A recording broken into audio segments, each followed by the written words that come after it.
الحمد لله رب العالمين.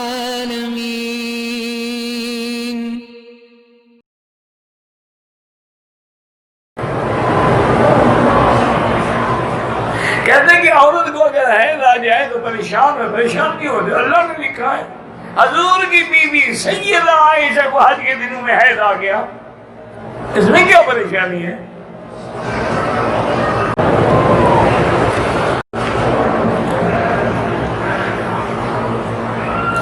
ایک بھائی کے بچے نے دوسرے بھائی کے بچے کے ساتھ دودھ پیا، جس بچے نے دودھ پیا وہ فوت ہو گیا، اور باقی بچوں کا نکاح ہو سکتا ہے؟ میرا بھائی گزارے جس نے دودھ پیا اس کا نہیں ہو سکتا، باقی کا کیوں نہیں ہو سکتا؟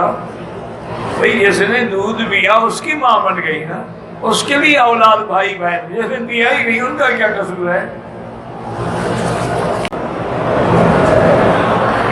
موبائل میں قرآن پڑھتے ہیں، کوئی آدمی پڑھتے تو ہے نا، گیم کھیلنے سے تو بہتر ہے اللہ کے بندے۔ میں نے انعام باندھا مگر بنیاد اتارنا بھول گیا، پھر حل کروائے کے ٹائم پتہ چلا تو آپ نے وہ پورا 24 گھنٹے اپنے پہنے رکھے تو دم پڑ گئی۔ ایسا بھی دنیا میں کوئی ہوگا جس کو بنیاد نظر نہیں آئی؟ بھائی احرام جو باندھا تھا کہاں باندھا تھا؟ ٹانگوں پہ باندھا ہوگا، کم تو پھر بنیاد تو کہیں تو آپ کو نظر آئی ہوگی، آپ دم نہیں اتاری بھول گیا۔ ایک بکری دم تو انشاءاللہ پھر کبھی نہیں بھولے گا۔ ہمیں یہاں 5 لیٹر زمزم ملتا ہے، رشتہ دار بہت زیادہ ہیں، کیا کریں؟ اپنے علاقے کے کنویں میں جا کے یہ 5 لیٹر ڈال کر لوگوں سے کہو بھی اب یہ کنواں زمزم کا ہو گیا، پیتے رہو۔ اللہ کے بندے کیا کروں، میں کیا کروں؟ تھوڑا تھوڑا تقسیم کرو۔ ان کی نیت ہی نہیں ہے حضرت۔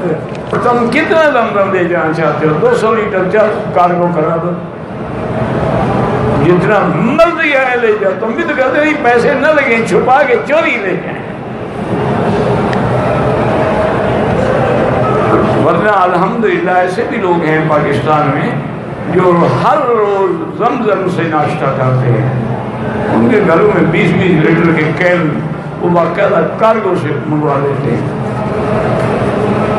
اب تو گھر وہاں بکتا بھی ہے۔ کہتے ہیں جی کہ بعض مرد اور عورتیں ناخون بڑے رکھتے ہیں، یہ سنت کے خلاف ہے، فرمان محمد مصطفیٰ کے خلاف ہے۔ من سنن الانبیاء والمرسلین، تمام انبیاء اور نبی اور رسول کی سنت ہے کہ ناخن تراشے جائیں، ناخن بڑے نہ رکھے جائیں۔ یہ بڑے ناخن رکھنا جو ہے انگریزوں کی سنت ہے، اسلام کا اس سے کوئی تعلق نہیں۔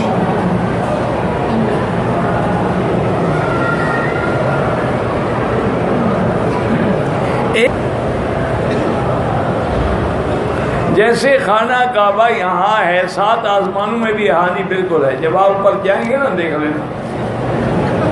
تم اس کعبے کا فکر کرو جس کی تمہاری ذمہ داری ہے، تم آسمانوں پہ چڑھ رہے ہو۔ حضور نے نہیں فرمایا معراج میں کہ 7ویں آسمان میں بیت المعمور ہے؟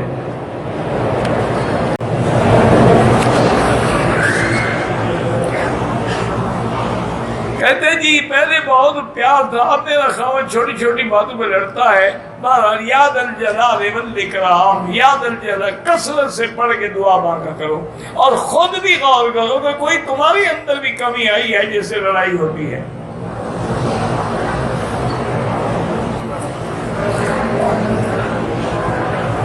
میاں بی بی عمرہ مکمل کر لیا، شوہر نے بال کٹوا لیا، عورت نے بال نہیں کٹوایا، دونوں نے جماع کر لیا، دم پڑ گئی، تو کون سی مشکل تھی؟ یار عورت کے بال جماع سے پہلے آپ کاٹ لیتے ہیں، اس کی کوئی شیر بنانی تھی، آپ بال پکڑے اور اتنا کاٹ دیا۔